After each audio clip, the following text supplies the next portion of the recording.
Welcome in next class. तो दे रहे थे हम लोग एलिमेंट्स ऑफ पीला के तत्वों का रसायन। तो आज स्टार्ट करना है सिलेबस को। तो हम लोग ग्रुप नंबर 15 से स्टार्ट करते हैं। तो ग्रुप नंबर 15 आपका समूह 15 हो जाता है, यानी नाना पार्टिकल ऐश्वर्या सब बिंदास। तो नाना से नाइट्रोजन, पार्टिकल से फास्फोरस, ऐश्वर्या से यानी आर्सेनिक, सब से एसबी एंटीमनी और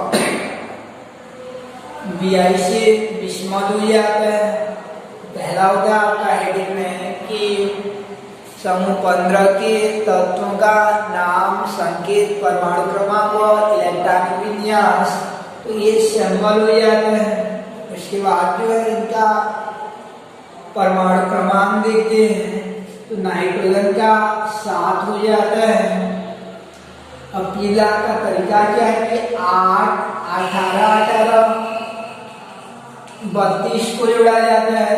तो 7 में 8 जोड़ देंगे तो फास्फोरस का कितना हो जाएगा आपका 15। फिर 18 जोड़ेंगे तो 15 और 18 कितना हो जाएगा 33। अगर 18 जोड़ देंगे तो 33 और 18 कितना हो जाएगा आपका 51। और लास्ट में 32 जोड़ देते हैं। तो 32 जोड़ेंगे, 32 जोड़ने पर मिल जाता है आपको 83 हो जाता है। इस प्रकार से समूह 15 के तत्वों का नाम, संकेत व परमाणु क्रमांक हो जाता है। अब इनका इलेक्ट्रॉनिक कॉन्फ़िगरेशन देखते हैं हम लोग। तो ये संकेत हो जाता है, ये परमाणु क्रमांक हो जाता है, परमाणु क्रमांक। अब इलेक्ट्रॉनिक विन्यास देखते हैं, इलेक्ट्रॉनिक विन्यास। तो इलेक्ट्रॉनिक विन्यास जो है ये याद रखिए ना, समूह 15 के तत्वों का सामान्य इलेक्ट्रॉनिक विन्यास अर्थात आउटर मोस्ट सेल का इलेक्ट्रॉनिक कॉन्फ़िगरेशन। आउटर सेल का इलेक्ट्रॉनिक विन्यास जो है NS2 NP3 होता है। आउटर सेल का इलेक्ट्रॉनिक कॉन्फ़िगरेशन जो है NS2 NP3 हो जाता है। बाह्य का इलेक्ट्रॉनिक विन्यास NS2 NP3 होता है। तो इस कंडीशन में हम लोग कि ये N का मान को चयन करेंगे। तो नाइट्रोजन जो कि दूसरा आवर्त में आता है, जो केवल देखो नाइट्रोजन दूसरा आवर्त में आता है, तो फास्फोरस दूसरा आवर्त में आता है।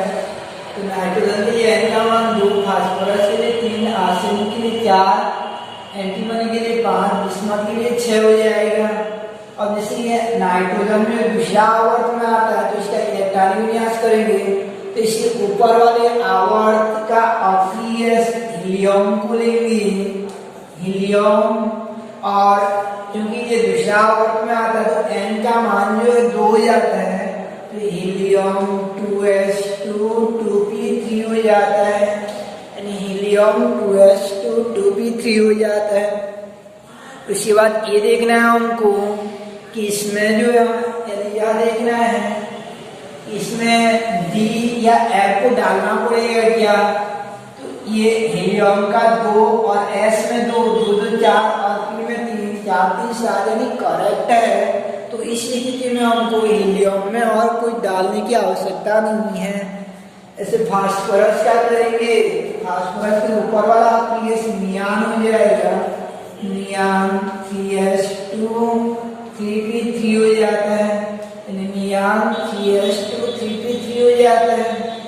और आर्सेनिक का हो जाता है आपका कि आर्सेनिक के ऊपर वाला आर्गन, ये 4s2 4p3 हो जाता है, यानी ये संख्या जो बढ़ता रहता है ये वाला सेम रहेगा NS2 NP3 वाला। अब इसमें काउंटिंग करते हैं, आर्गन का 18 तो 20 23 हो रहा है, लेकिन आर्सेनिक का आपका 33। तो इस कंडीशन में जो आपका 33 है, तो ऐसा स्थिति में यहाँ पे 3D को इंक्लूड करना पड़ता है। 3D10 4s2 4p3 हो जाता है। उसके उसके बाद ये एंटीमोनी का हो जाता है आपका, ये R1 के बाद जो क्रिप्टॉन 36 है, तो क्रिप्टॉन 5s2 और 5p3 हो जाता है, क्योंकि इसका 36 और ये 2 38, 3 41 हो रहा है। 51 के लिए और 10 चाहिए, तो ऐसा स्थिति में 4d10 ले जाते हैं, ऐसा स्थिति में 4d10 ले जाते हैं। तो इस प्रकार से हो जाएगा आपका कि क्रिप्टॉन 4d10 5s2 5p3 हो जाता है। और बिस्मथ 83 का हो जाता है आपका कि इसका हो जाएगा जिनान 6s2 6p3 हो जाता है। इसमें जिनान का 54 और 56 59 हो रहा है, तो राशि तक जाने के लिए और 24 चाहिए, तो डी में 10 डालना पड़ता है और एफ में 14 डालना पड़ता है। डी के लिए एक काउंट करते हैं, कल बताया गया था 5d 10 और 4f 14। तो इस प्रकार से ये बिस्मथ 83 का इलेक्ट्रॉनिक कॉन्फ़िगरेशन हो जाता है। जिनान 4f 14 5d 10 6s2 6p3 हो जाता है।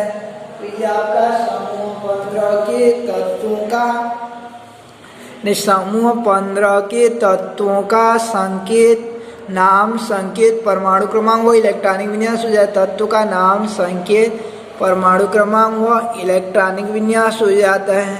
अब अगला पॉइंट देखते हैं हम लोग, समूह 15 के तत्वों के परमाणुवीय गुण। समूह 15 के तत्वों का एटॉमिक प्रॉपर्टी देखते हैं हम लोग। तो परमाणुवीय गुण के अंतर्गत आता है आपका पहला एटॉमिक रेडियस हो जाता है, परमाणु त्रिज्या हो जाता है। परमाणुवीय गुण के अंतर्गत पहला होता है आपका परमाणुवीय त्रिज्या, एटॉमिक रेडियस। तो रही बात क्या 11वीं में पढ़ चुके हो लोग कि परमाणु त्रिज्या मीन्स क्या रहता है। तो परमाणु त्रिज्या का अभिप्राय क्या हो जाएगा, तो परमाणु त्रिज्या का अभिप्राय रहता है कि सामान्यतः कोई परमाणु के नाभिक से महत्तम इलेक्ट्रॉन तक की दूरी को परमाणु त्रिज्या कहते हैं। जैसे कहीं पर जैसे गांव में आ जाता है सांप दिखाने वाला, तो बीचों में जो बैठा रहता है दिखाता रहता है तो उसको नाभिक माना जाता है। तो व्यक्ति उसके चारों ओर जहाँ तक खड़े रहते हैं तो वहां तक क्या दूरी क्या हो जाता है, परमाणु त्रिज्या हो जाता है। या क्रिकेट मैच जैसे होता रहता है, तो जहाँ पे पिच रहता है वहां पर नाभिक माना जाए तो उसका बाउंड्री लाइन क्या हो जाएगा, परमाणु त्रिज्या, यानी वहां तक की दूरी को परमाणु त्रिज्या आ रहेंगे। तो देखते हैं हम लोग कि इसमें समूह 15 में परमाणु त्रिज्या में ये पढ़ेंगे हम लोग कि समूह 15 में ऊपर से नीचे आएंगे तो ये परमाणु त्रिज्या में क्या प्रभाव पड़ेगा, यानी क्या इफेक्ट पड़ता है। अगर हम लोग अप टू बॉटम लेयर आते हैं, यानी अप टू ऊपर आते हैं, तो एटॉमिक रेडियस में क्या इफेक्ट पड़ेगा। तो ये देखने को मिलता है हम लोगों को कि जैसे जैसे हम लोग अप टू बॉटम लेयर आते जाते हैं, ऊपर से नीचे गिराते जाते हैं, तो ये नया इलेक्ट्रॉन जो है, यानी ये नया कोष में बढ़ता जाता है। इसमें दूसरा कोष में, इसमें तीसरा कोष में, इसमें चौथा कोष में, ये ऊपर से नीचे गिराते जाएंगे तो इलेक्ट्रॉन जो है ये नया नया कोष में बढ़ते जाते हैं। इलेक्ट्रॉन जो है नया नया कोष में बढ़ते जाते हैं। जैसे इसका फर्स्ट ये नाइट्रोजन का होता है आपका सामान्य विन्यास 2 और 5, इसका हो जाता है 2 8 7 हो जाता है, 2 8 5 हो जाएगा। इसका 2 8 18 5 हो जाएगा। तो ये इलेक्ट्रॉन ये दूसरा कोष में था, इसमें तीसरा में आ गया, इसमें चौथा कोष में आ गया। तो इलेक्ट्रॉन जो नया नया कोष में बढ़ते जाता है, तो इलेक्ट्रॉन नया कोष में बढ़ता जाएगा तो उस इलेक्ट्रॉन का नाभिक से डिस्टेंस जो है वो बढ़ता जाता है।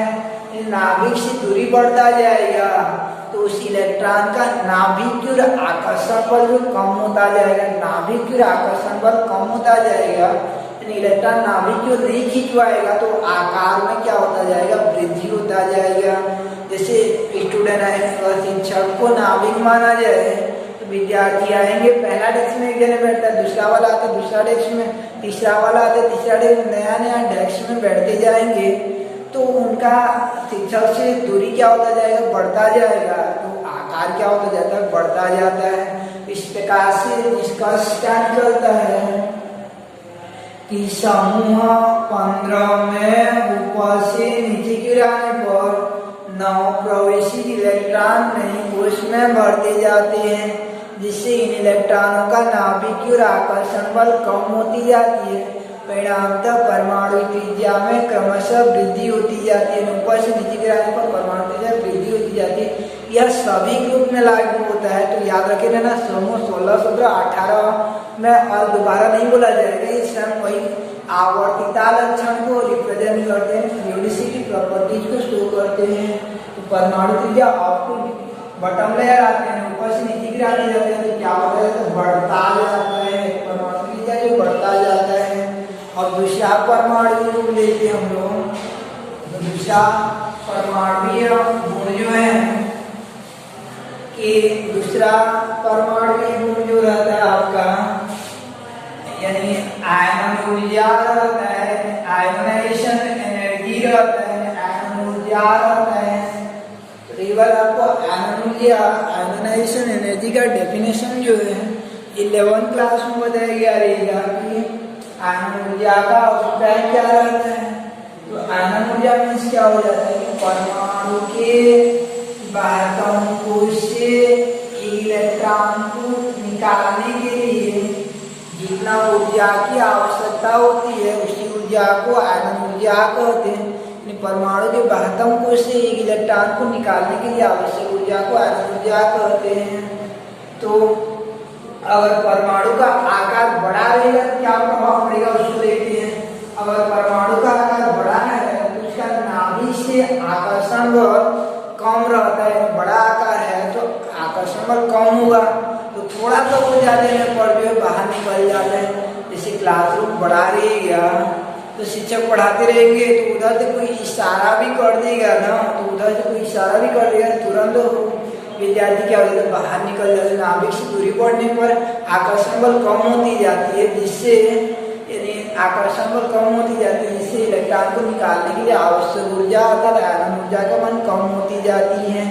जैसे मान लीजिए अगर बच्चा छोटा रहता है, छोटा परमाणु है, इलेक्ट्रॉन नाभिक के पास रहता है, बच्चा छोटा है तो उसको पकड़ने के लिए उनके घर वालों से, उनकी माता से परमिशन मांगना पड़ता है। उसके बाद थोड़ा तो बच्चा बड़ा हो जाता है, आकार बढ़ जाता है तो थोड़ा सा कम परमिशन मांगना पड़ता है। अगर बच्चा बड़ा हो जाता है, ग्राउंड तक चला जाता है तो बोलना नहीं पड़ता, थोड़ा सा यानी बुला देने पर आ जाता है, घर वालों को बोलना नहीं पड़ता है। और बच्चा और बड़ा हो जाता है, लगभग 11वीं 12वीं चला जाता है, थोड़ा सा मिसकाल करने पर क्या हो जाता है, घर से बाहर निकल जाता है। तो ऐसे जो यानी नाभिक से दूरी आकार बढ़ते जाने पर इलेक्ट्रॉन जो सरलता से निकलता जाएगा, सरलता से निकलता जाएगा। परिणामतः पर आयन ऊर्जा में क्या होता जाएगा, कमी होता जाएगा। इस प्रकार निष्कर्ष क्या निकलता है कि समूह में ऊपर से नीचे गिराने पर 9 प्रवेशित इलेक्ट्रॉन नए कोश में बढ़ते जाते हैं। परिणामतः इन इलेक्ट्रॉनों का नाभिक और आकर्षण बल कम होती जाती है, जिससे इलेक्ट्रॉन को निकालने के लिए आवश्यक ऊर्जा अर्थात आयन ऊर्जा के मान में क्रमशः कमी होती जाती है। तो यह लक्षण भी सभी समूह में लागू होता है। अगला आवर्तिता गुण रहता है कि अगला आवर्तिता गुण इलेक्ट्रॉन बंधुता, यानी इलेक्ट्रॉन गेन एंथैल्पी हो जाता है। इलेक्ट्रॉन बंधुता यानी इलेक्ट्रॉन बंधुता, इलेक्ट्रॉन बंधुता का अभिप्राय क्या रहता है, इलेक्ट्रॉन बंधुता मीन्स क्या रहता है। तो इलेक्ट्रॉन बंधुता का अभिप्राय हो जाता है कि कोई परमाणु में इलेक्ट्रॉन को प्रवेश करवाएंगे, परमाणु में इलेक्ट्रॉन को प्रवेश करवाते हैं तो उसी स्थिति में यानी जब इलेक्ट्रॉन को निकाला जाता है तो ऊर्जा दी जाती है, उस ऊर्जा को आयन ऊर्जा कहेंगे। जबकि इलेक्ट्रॉन को प्रवेश करवाएंगे कि नाभिक जो इलेक्ट्रॉन की ओर इलेक्ट्रॉन को अपनी ओर आकर्षित करेगा। जब भी याद रखे ना, जब भी आकर्षण बल लगती है तो ऊर्जा मुक्त होती है, और जब विकर्षण बल लगती है तो ऊर्जा देना पड़ता है, यानी तोड़ने के लिए ऊर्जा देना पड़ता है। आकर्षण बल यानी जोड़ने पर ऊर्जा मुक्त हो जाती है। तो ये नाभिक क्या करता है, इलेक्ट्रॉन से बंधु बनाता है, नया रिश्ता जोड़ता है। इससे ऊर्जा मुक्त हो जाती है और मुक्त होने वाला उसी ऊर्जा को इलेक्ट्रॉन बंधुता कहते हैं। जैसे मान लीजिए यानी आयनन ऊर्जा क्या था कि इलेक्ट्रॉन को बाहर निकालने के लिए आवश्यक ऊर्जा था। जैसे शादी करवाते हैं घर में यानी दीदियों का, तो उस समय जो ऊर्जा देना पड़ता है वो ऊर्जा को क्या कहा जाता है, यानी कुछ दहेज स्वरूप देना पड़ता है, तो उस ऊर्जा को आयनन ऊर्जा कहते हैं। इलेक्ट्रॉन बंधुता क्या होता है कि बहुरिया को अगर घर में प्रवेश करवाते हैं तो कुछ लेके आते हैं, ऊर्जा मुक्त करवाते हैं, तो उसी ऊर्जा को क्या कहते हैं, इलेक्ट्रॉन बंधुता कहते हैं। अब देखते हैं थोड़ा सा कि इलेक्ट्रॉन बंधुता में क्या इफेक्ट पड़ेगा।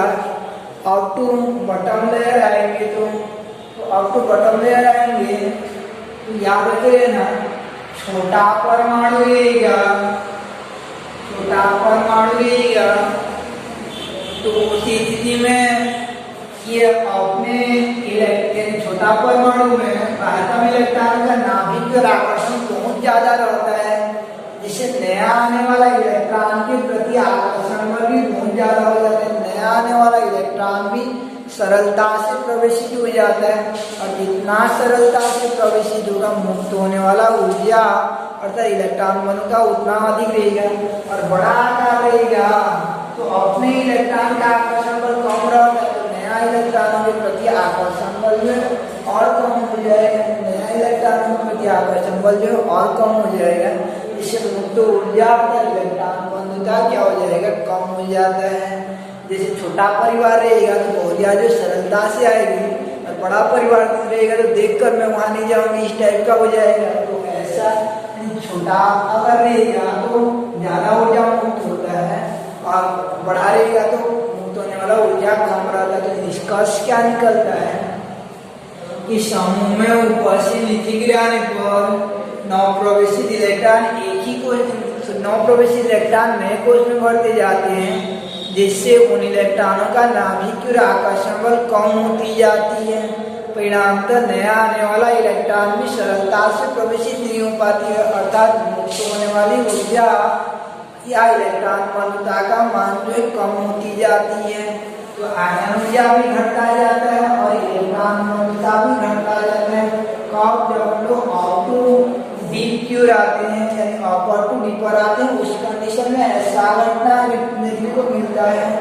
उसके बाद अगला बिंदु देखते हैं हम लोग इलेक्ट्रॉन बंधुता के उपरांत जो है अगला बिंदु हो जाता है आपका चौथा परमाणु गुण रहता है विद्युत ऋणात्मकता, विद्युत ऋणात्मकता इलेक्ट्रोनेगेटिविटी।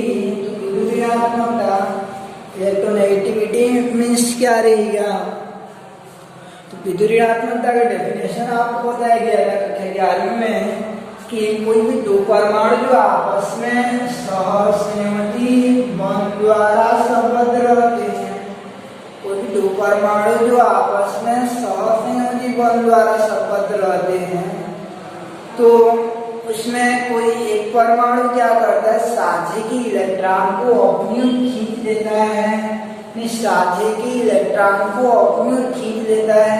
जैसे घर में दो भाई या दो भाई बहन या बहन बहन रहते हैं, तो इसमें उनकी मम्मी जो रोटी बनाई रहती है बीच में रख दी रहती है, तो कोई एक क्या करता है, सताने के लिए दूसरा को अपनी ओर खींच लेता है।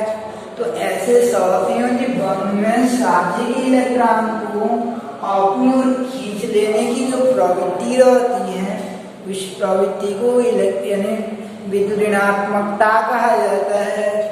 तो इसका डेफिनेशन क्या हो जाएगा कि सहसंयोजी बंध में साझे के इलेक्ट्रॉन युग्म को अपनी ओर आकर्षित करने की प्रवृत्ति को विद्युत ऋणात्मकता कहते हैं। इस सहसंयोजी बंध में साझे के इलेक्ट्रॉन युग्म को अपनी ओर आकर्षित करने की प्रवृत्ति को विद्युत ऋणात्मकता कहते हैं। जैसे हम लोग 11वीं पढ़ते रहते हैं और कलर वाला पेन जो दो जने मिलकर खरीदे रहते हैं और बीच में रखे रहते हैं, तो एक जने क्या करता है, दूसरा ले ना जाए घर को बोल के थोड़ा सा खींच करके बीचों बीच रहता है, जो उसको थोड़ा सा अपनी ओर खींच लेता है। तो अपनी ओर खींचने का यह प्रवृत्ति को विद्युत ऋणात्मकता कहते हैं।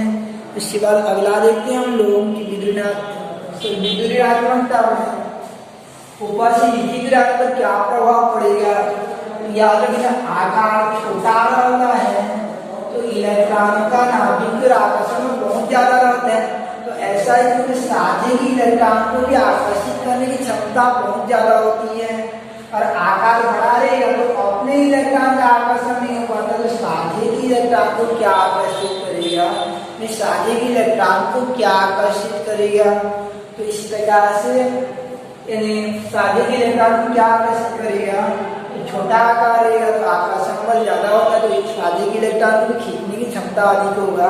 तो निष्कर्ष क्या निकलता है कि आप समय ऊपर से नीचे गिराने पर नवप्रवेशी इलेक्ट्रॉन में कोश में बढ़ दिए जाते हैं, जिससे उन इलेक्ट्रॉनों का नाभिक और आकर्षण बल कम होती जाती है। परिणामतः साझे के इलेक्ट्रॉनों को आकर्षित करने की प्रवृत्ति अर्थात विद्युतीनात्मकता के मान में घटती जाती है।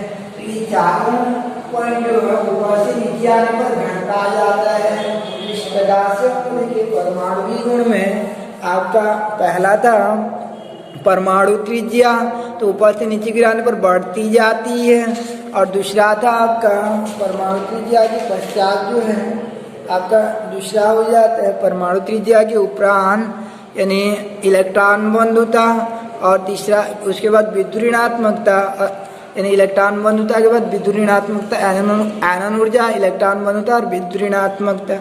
उसके बाद नेक्स्ट डे देखेंगे हम लोग समूह 15 के तत्वों का भौतिक गुण जो है।